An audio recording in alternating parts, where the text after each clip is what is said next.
نصیب کیا ہے اللہ نے. کو بکو دریا بدریا قصہ یار سنا دیتے رہے. کیا کمال کے لوگ ہیں. خدا اپنی قدوس ایسے لوگوں کی حفاظت فرمائے اور ان لوگوں کے شوق میں وجدان میں رب جلال اور زیادہ گہرائی پیدا فرمائے. میں امریکہ سے تشریف لائے ہوئے ہمارے انتہائی محترم مہمان جو حضرت اللہ پیر صاحب کے ساتھ ہیں جناب محترم غلام سرور صاحب کو دعوت دے رہا ہوں. ہمیں سنوا جناب میں کہ آپ تشریف لائیں اور اپنے مواعظ حسنہ سے ہمیں مستفیض کریں.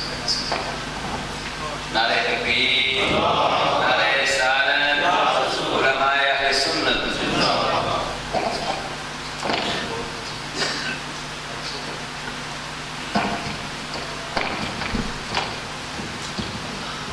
الحمد لله رب العالمين والصلاة والسلام على سيد الأنبياء والمرسلين. وقد قال الله تعالى في القرآن العظيم أعوذ بالله من الشيطان الرجيم بسم الله الرحمن الرحيم. لقد جاءكم رسول من أنفسكم عزيز عليه ما عنتم حريص عليكم بالمؤمنين رؤوف رحيم. صدق الله مولانا العظيم وصدق رسوله النبي الكريم الأمين. إن الله وملائكته يصلون على النبي يا أيها الذين آمنوا صلوا عليه وسلموا تسليما. الصلاة والسلام عليك يا سيدي يا رسول الله. الصلاة والسلام عليك يا سيدي يا حبيب الله. ثنائے مصطفیٰ جو کرتے رہیں گے، ثنائے آقا جی جو کرتے رہیں گے، وہ دامن مرادوں سے بھرتے رہیں گے. حیات ان پہ قربان ہوتی رہے گی جو آپ کی محبت میں مرتے رہیں گے. وہ لمحات بخشش کا سامان ہوں گے جو ذکر نبی پاک میں گزرتے رہیں گے. میرے محترم دوستوں، بھائیوں، علماء اکرام، السلام علیکم ورحمۃ اللہ وبرکاتہ. بہت خوشی ہو رہی ہے الحمدللہ آپ سب لوگ مبارکباد کے مستحق. اتنی کثیر تعداد میں آپ جمعہ المبارک کے خطبے کے بعد بھی موجود ہیں. وگرنہ ایک دن میں 2 محافل ہوں تو اکثر حاضری میں کمی ہوتی ہے، لیکن یہ اللہ کریم کا احسان ہے الحمدللہ کہ آپ سب کثیر تعداد میں یہاں موجود ہیں. محبت والے آپ کے امام صاحب خطیب صاحب ہیں. آپ دوستوں سے مل کر آپ کے ہاں حاضر ہو کے انتہائی خوشی محسوس ہو رہی ہے. کل ہم جب یہاں مسجد کے دروازے پر آئے تو بچوں کو چھٹی ہو رہی تھی یہاں سے، تو گھر والوں کا بچوں کو دیکھ ہی پتہ چل گیا کہ الحمدللہ ہر بچہ ہمیں سلام کر کے جا رہا ہے. بلکہ ایک بچہ دور سے بھاگ کے آیا کہ میں سلام کرنا بھول گیا، آپ سے سلام لینا بھول گیا ہوں، سلام لینے کے لیے آیا ہوں. میں قاری صاحب سے کہہ رہا تھا کہ یہ ہے اصل تربیت جو کسی تربیت دینے والے نے دی ہے. ہر بڑے کو سلام کرو، محبت سے حاضر کرو. یہیں سے دیکھ کے اندازہ ہو گیا تھا کہ یہاں کے لوگ الحمدللہ بڑے محبت اور پیار والے ہیں. میرے دوستوں بھائیوں، جیسے حضرت صاحب نے فرمایا اس محفل پاک میں مسکرا کے بیٹھیں، خوش ہو کے بیٹھیں، کوئی ٹینشن نہ لیں. اس کی وجہ کہ آپ سب انشاءاللہ جب یہاں سے جائیں گے آپ کے گناہوں کی بخشش ہو چکی رہیں گی، کیونکہ اللہ کریم کا وعدہ ہے، نبی پاک صلی اللہ علیہ وسلم کی حدیث مبارکہ کہ اس محفل کو جو اللہ اس کے پیارے حبیب پاک صلی اللہ علیہ وسلم کے ذکر کے لیے منعقد ہو، اس کو اللہ کے رحمت والے فرشتے اپنے رحمت والے پنوں سے ڈھانپ لیں. ہم کو بخشے ہی جائیں گے. کوئی ایسا شخص جو اس محفل میں شریک ہونے کے لیے نہ آیا اور صرف ہو کے چلا جائے کسی اور کام سے، اس کے لیے بھی وعدہ ہے. اللہ کہتے ہیں فرشتوں گواہ رہنا، میں نے اس کو بھی بخش دیا. تو جہاں سے آپ کو بخشش ملے، مغفرت ملے، ان محافل میں آپ محبت کے ساتھ تشریف فرما ہوں. چند گزارشات آپ کی خدمت میں. ہم سب دوست جو آپ کے یہاں حاضر ہوئے ہیں ایک ہی مقصد لے کر الحمدللہ، کوئی اور دنیاوی مقصد نہیں ہے. اللہ کی محبت اور آقا کریم صلی اللہ علیہ وسلم کی محبت کو عام کرنے کے لیے ہمارے شیوخ جو ابھی تھوڑی دیر کے بعد انشاءاللہ آپ کے سامنے تشریف لائیں گے، ان کا ایک ہی پیغام، چونکہ قرآنی پیغام ہے، حب مصطفیٰ کریم صلی اللہ علیہ وسلم، محبت مصطفیٰ کریم صلی اللہ علیہ وسلم اور اتباع رسول کریم صلی اللہ علیہ وسلم۔ یہ تین پیغامات ہیں کہ اپنے آقا کریم صلی اللہ علیہ وسلم کا حد سے زیادہ ادب کرو۔ جن دوستوں نے ہمارے مرشد پاک کا خطبہ جمعہ کے وقت سنا، یہی مختصر سا پیغام تھا، محبت والا، محبتیں بانٹنے والا، مخلوق کے ساتھ اچھا سلوک کرنے والا، آپس میں مل بیٹھنے والا اور اپنے نبی کریم صلی اللہ علیہ وسلم کے ساتھ رشتہ مضبوط کرنے والا، کیونکہ آپ کی بارگاہ کو چھوڑ کے کوئی اور ایسی بارگاہ نہیں جہاں سے آپ بخشش کا سامان حاصل کر سکیں۔ صرف چند گزارشات، ایک موضوع اللہ کے لیے محبت پر بات کر کے اپنی بات کو سمیٹ لوں گا۔ ایک حدیث مبارکہ بخاری شریف کی ہے، حضرت ابو ہریرہ رضی اللہ تعالیٰ عنہ کے راوی، آپ فرماتے ہیں کہ نبی کریم صلی اللہ علیہ وسلم نے ارشاد فرمایا کہ قیامت کے روز جب کوئی سایہ نہیں ہوگا، قیامت کا دن بڑا تکلیف والا دن ہے، بڑا لمبا دن ہے، جس کا قرآن میں ذکر آیا کہ 50,000 سال کے برابر۔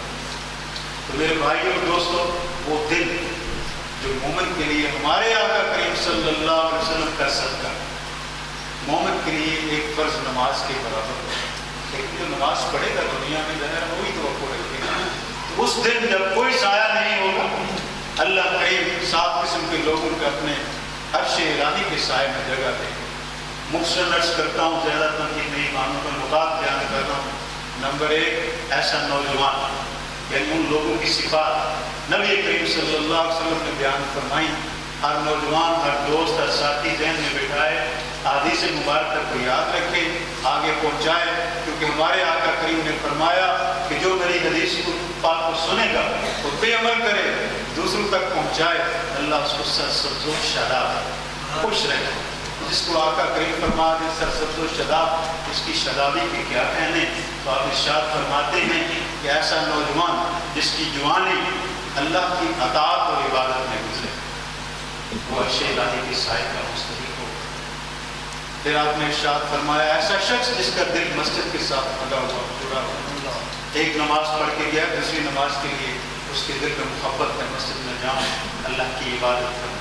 یقیناً ہر مومن مسلمان کو یہ سعادت حاصل ہے جو مساجد کے قریب رہتے ہیں، جہاں بھی ہیں کوشش کر کے مساجد میں حاضر ہوا کریں۔ تیسرا،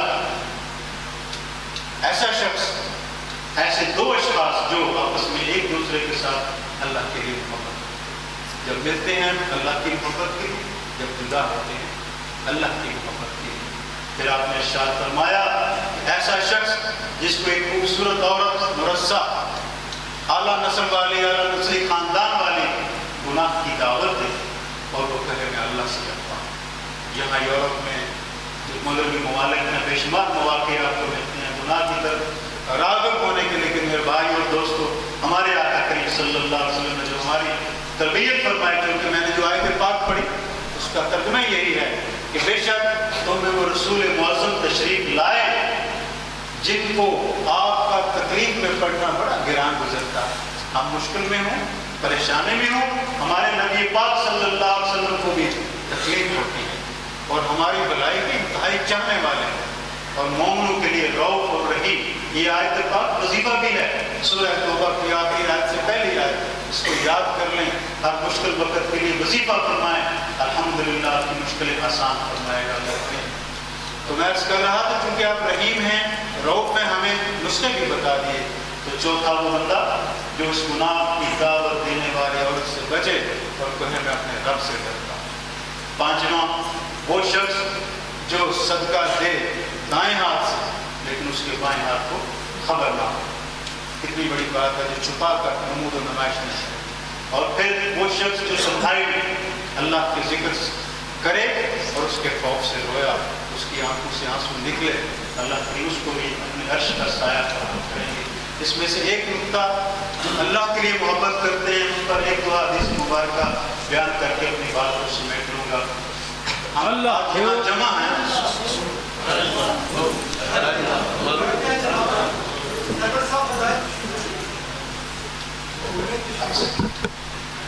میرے بھائی اور دوستو، میں عرض کر رہا تھا اللہ کے لیے محبت. اس موضوع پر میں چند منٹ گفتگو کر رہا ہوں. اللہ کے لیے محبت کیا ہے؟ جس میں کوئی دنیا کا مقصد نہ ہو. کسی متقی دیندار پرہیزگار آدمی کے ساتھ محبت کرنا، کسی عالم دین کے ساتھ محبت کرنا، اور جس کا حکم اللہ نے دیا ہے جیسے والدین کے ساتھ محبت کرنا، یہ اللہ کے لیے محبت ہے. تو الحمدللہ ہم جو یہاں حاضر ہوئے ہیں، یہاں بیٹھے ہیں، ہمارا آنے کا مقصد، یہاں محفل پاک سجانے کا مقصد صرف اللہ کریم اور اس کے پیارے حبیب پاک صلی اللہ علیہ وسلم کی محبت. ہم اسی لیے یہاں حاضر ہوئے ہیں. اور اللہ کریم کا ارشاد پاک ہے کہ روز قیامت اللہ کریم خود دعوت دیں گے، کہاں ہیں وہ لوگ جو میری خاطر دنیا میں ایک دوسرے سے محبت کرتے ہیں، میں ان کو اپنے عرش کا سایہ کروں. پھر ارشاد پاک ہے ہمارے آقا کریم صلی اللہ علیہ وسلم کا کہ روز قیامت وہ لوگ نور کے ممبروں پر ہوں گے جو دنیا میں اللہ کی محبت میں ایک دوسرے کے ساتھ وابستہ ہیں. ہم اپنے مرشدان کریم سے کیوں محبت کرتے ہیں؟ کہ یہ اللہ کی خاطر ہمیں اکٹھا کیے ہوئے ہیں. پیارے حبیب پاک صلی اللہ علیہ وسلم کی خاطر ہمیں اپنے ساتھ لیے چلتے ہیں، کیونکہ یہ ہمارے آقا کریم صلی اللہ علیہ وسلم سے محبت کرتے ہیں، ہم ان سے محبت کرتے ہیں. اور پھر آقا کریم صلی اللہ علیہ وسلم کا ارشاد پاک کے صحابی آپ کی بارگاہ میں عرض ہو رہے ہیں، حاضر ہوتے ہیں، عرض کرتے ہیں یا رسول اللہ صلی اللہ علیہ وسلم فدا کا امی و ابی، قیامت کب آئے گا؟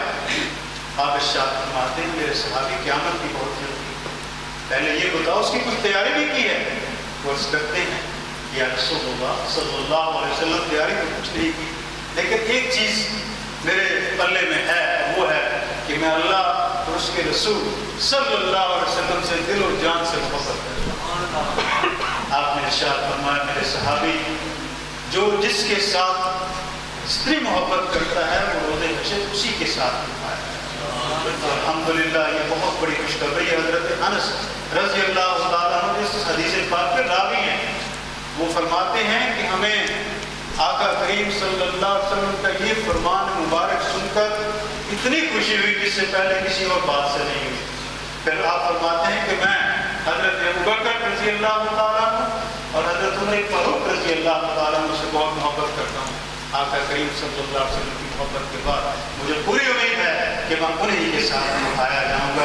میرے دوستوں بھائیوں، یہ ہے اللہ کے لیے محبت. الحمدللہ ہمارے مرشدان کریم یہی پیغام پہنچا رہے ہیں. جیسے میں نے شروع میں عرض کیا، ہمارا پیغام یہ ہی ہے، اپنے آقا کریم صلی اللہ علیہ وسلم کے ساتھ سچی محبت، آپ کی اتباع اور آپ کا ادب. دعا کرتا ہوں مولا کریم مجھے آپ سب کو اسی محبت میں قائم و دائم رکھے، اور اسی محبت میں ہم دنیا سے جائیں اور روز حشر اسی محبت میں ہم اٹھائے جائیں.